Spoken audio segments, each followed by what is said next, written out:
స్థానిక ఎన్నికల్లో 100% గెలుస్తాం. మైనార్టీల ఓట్లతోనే జూబ్లీహిల్స్లో కాంగ్రెస్ గెలిచింది. కేంద్ర మంత్రి బండి సంజయ్ వ్యాఖ్యలు. బీహార్లో ఎన్డీఏ విజయం నేపథ్యంలో నేతలతో కలిసి రామచంద్రరావుకు స్వీట్ తినిపిస్తున్న సంజయ్.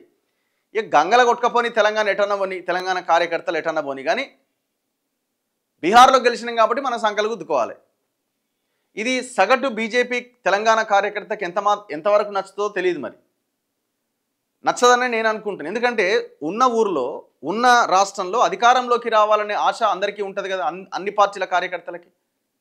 మరి భారతీయ జనతా పార్టీ కనీసం సెకండ్ పొజిషన్కైనా వచ్చే అవకాశం ఉన్నటువంటి సిచ్యువేషన్ని ఎందుకు కోల్పోయింది? హర్యానాలో గెలిచాం, బీహార్లో గెలిచాం, కేంద్రంలో మేమే అధికారంలో ఉన్నాం, భవిష్యత్తులో కూడా గెలుస్తాం, ఆ రాష్ట్రంలో గెలుస్తాం, ఈ రాష్ట్రంలో గెలుస్తాం అని చెప్తున్న బీజేపీ నాయకులు తెలంగాణలో గెలుస్తామని ఎందుకు చెప్పలేకపోతున్నారు? ఒకసారి ఆలోచించండి. ఏమనంటే మజ్లీస్ వల్ల కాంగ్రెస్ గెలిచింది, మజ్లీస్ వల్ల బీఆర్ఎస్ గెలిచింది. మరి మీరు దేని వల్ల గెలవలేకపోతున్నారు? కేంద్రంలో అధికారంలో ఉన్న మీరు, అన్ని అవకాశాలు ఉన్న మీకు, ప్రజలు మీ వైపు చూస్తున్నప్పుడు మరి మీరెందుకు గెలవలేకపోతున్నారు? అంటే ఇక్కడ పార్టీ మేము చేతగాని వాళ్ళమని చెప్పదలుచుకున్నారా? ఇప్పుడు ఆయన ఎవరు?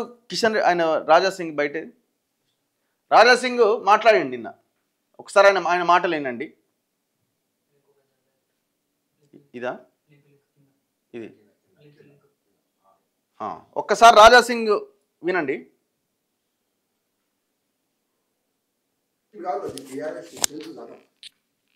ఆ కాంగ్రెస్ వాళ్ళని చూసి నేర్చుకోండి. అది కాంగ్రెస్ సీట్ కాదు, అది బీఆర్ఎస్ సీట్, తెలుసు కదా. మాగంటి గోపీనాథ్ గారు గెలిచిన సీట్ అది, కానీ కాంగ్రెస్ గెలిచింది. ఎట్లా గెలిచింది? కుట్రలు చేసినారు, బూత్ క్యాప్చరింగ్ చేసినారు, ఇంటింటికి డబ్బులు పంచినారు, గెలుపు టార్గెట్ పెట్టుకున్నారు, వాళ్ళు గెలిచినారు. కానీ మనోళ్ళు గెలిచే టార్గెటే లేదు.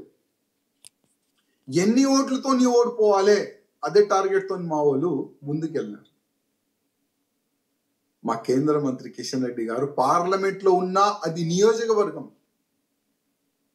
ఈజీగా గెలవచ్చు. అది ఎలక్షన్ డిక్లేర్ అయిన తర్వాత, అంటే గోపీనాథ్ గారు చనిపోయిన తర్వాత ఆల్రెడీ తెలుసు కదా బై ఎలక్షన్ వస్తుందని. ఏం చేసినారండి? ఎందుకు ఆ జూబ్లీహిల్స్ లో ఉన్న ఓటర్ని ఎందుకు చెప్పలేదు మేము ఉన్నాం మీకు అని?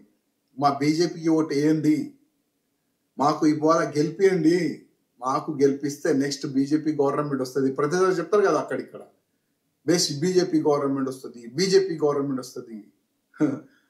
నాకైతే ఇంకా 50 సంవత్సరాలు అయితే కనబడతాయి బీజేపీ గవర్నమెంట్ వస్తుందని. ఈ విధంగా వెళ్తే ముందు, ఈ ముండితనంతో ముందుకెళ్తే బీజేపీ గవర్నమెంట్ ఇంకా 50 సంవత్సరాలు కూడా కష్టమే, చాలా కష్టం.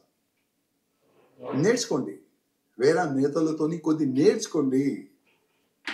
ఏ విధంగా గెలవాలి, ఏ విధంగా ఓటర్ని మన వైపు మళ్ళాలే నేర్చుకోండి. నేను ఏదైనా తప్పు చేస్తే, ఏదైనా తప్పు చెప్తే కూడా నన్ను క్షమించండి.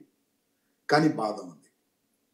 కిషన్ రెడ్డి అన్న గారు, నా ఒక నివేదిక, రాజాసింగ్ మీ పైన కామెంట్ చేస్తుండు అని అనుకోవద్దు ప్లీజ్ ప్లీజ్.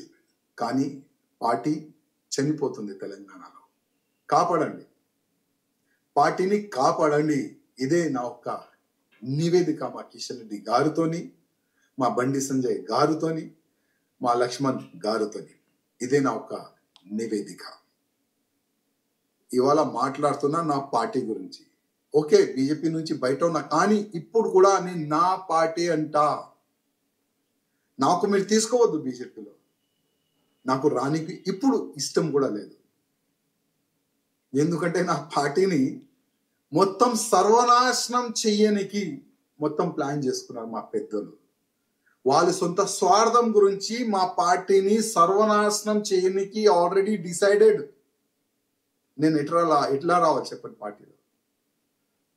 నెక్స్ట్ ఎలక్షన్ కొట్లాడుతానా లేదా అది కూడా నాకు తెలియదు, నాకు బాధ కూడా లేదు.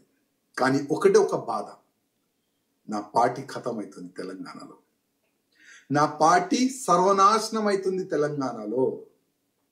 ఇది నేను కాదు, ప్రతి ఒక్క ఎంపీ అంటుండు, ఇది నేను కాదు, ప్రతి ఒక్క ఎమ్మెల్యే అంటుండు మాకు ఫ్రీడమ్ లేదు, మా కాన్స్టిట్యున్సీలో, మా పార్లమెంట్లో మాకు ఫ్రీడమ్ లేదు, మా పార్లమెంట్లో ప్రతి ఒక్క పోస్ట్ వీలే డిసైడ్ చేస్తున్నారు, మా నియోజకవర్గంలో ప్రతి ఒక్క పోస్ట్ వీలే డిసైడ్ చేస్తున్నారు. ఇట్లాంటి ప్రతి ఒక్క ఎమ్మెల్యే, ప్రతి ఒక్క ఎంపీ బాధపడుతున్నారు.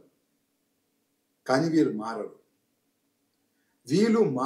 మా పెద్ద మనుషులు మారరు. మా పెద్ద మనుషులు ఏంటంటే మేము ఇట్లనే నిలబడతాం, వంగం, ఎవరి ముందు కూడా మేము వంగం.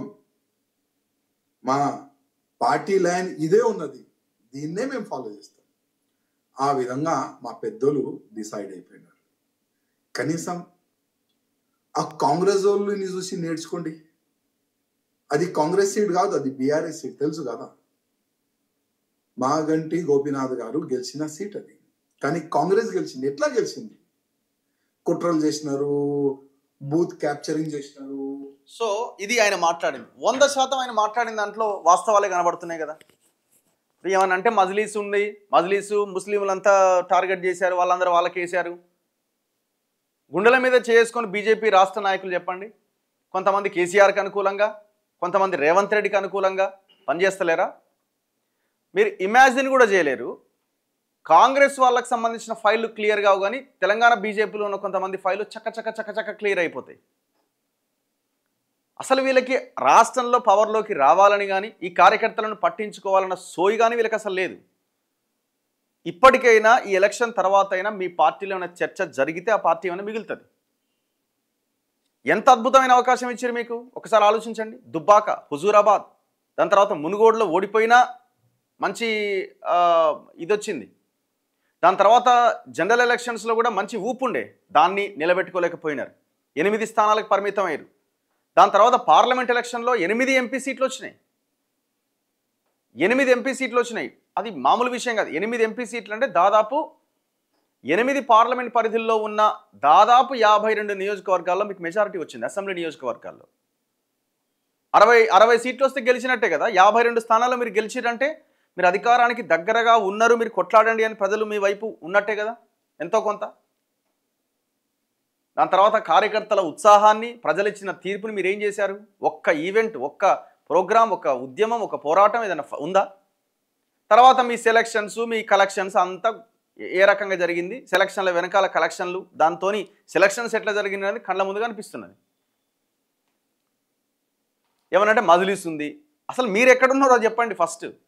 ఈ రాష్ట్ర నాయకత్వం ఎవరి పక్షాన, ఎవరి పంచన చేరి మీరు పనిచేస్తున్నారు బీజేపీ కోసం అనేది ఆలోచించుకోండి. రాజాసింగ్ చెప్పిన దాంట్లో 100% వాస్తవాలు ఉన్నాయి. మీరు 22 నెలల కాలంలో ఈ ప్రభుత్వం మీద మీరు చేసిన ఫైట్ ఏంటో చెప్పండి. గతంలో చేసింది ఏం లేదు, ఇప్పుడు ఏం చేస్తున్నారో చెప్పండి. ఒక ఇందిరా పార్క్ దగ్గర ధర్నాలో, లేకపోతే మన బీజేపీ ఆఫీసులో ప్రెస్ మీట్లు తప్ప ఎవరికి వాళ్ళు ఇదే. ఇక మీరు మారనట్టే కొడుతుంది. ఇది మీరు మారుతట్టు ఏం కనబడతలేదు. చివరికిగా బీహార్లో గెలిచిన వాడిని ఇక్కడ స్వీట్లు పంచుకోండి, తప్పులేదు. మీరు బంపర్ మెజార్టీతో అక్కడ గెలవడం జరిగింది, అదొక భాగం. మరి ఈ రాష్ట్రం సంగతి ఏంది? రేపు పొద్దున మీరు చూసుకోండి, మీరు ఇట్లాగే కంటిన్యూ అయితే ఆ 8 మంది కూడా గెలవడానికి అవకాశం ఉండదు ఎంపీలు. ఇక మళ్ళీ మోదీ వేవ్, ఎంతసేపు మోదీ వేవ్ రాష్ట్రంలో ఎప్పుడు ఉండదు కదా, ఎప్పటికి ఉంటుందా? అసలు మీ మోదీ మీదనే గెలవడం తప్ప మీ మీద మీరు ఆధారపడి గెలిచేది ఏది చెప్పండి. ఏమనంటే మోదీ ఫోటో చూసి గెలుస్తాం. మరి మీ ఫోటో పెట్టుకొని ఎప్పుడు గెలుస్తారు? మీరు ఎప్పుడు లీడర్లుగా తయారవుతారు? ఆత్మ పరిశీలన చేసుకోండి. కార్యకర్తలే మీ సోషల్ మీడియాలో పోస్టులు పెడితే అప్పుడైనా వీళ్ళకి బుద్ధి వస్తుందేమో. అట్లన్నా స్టార్ట్ చేయండి. మీరు ఏం జరుగుతుంది బీజేపీలో మీరు చర్చని స్టార్ట్ చేస్తే అప్పుడు నాయకత్వం కదులుతుంది.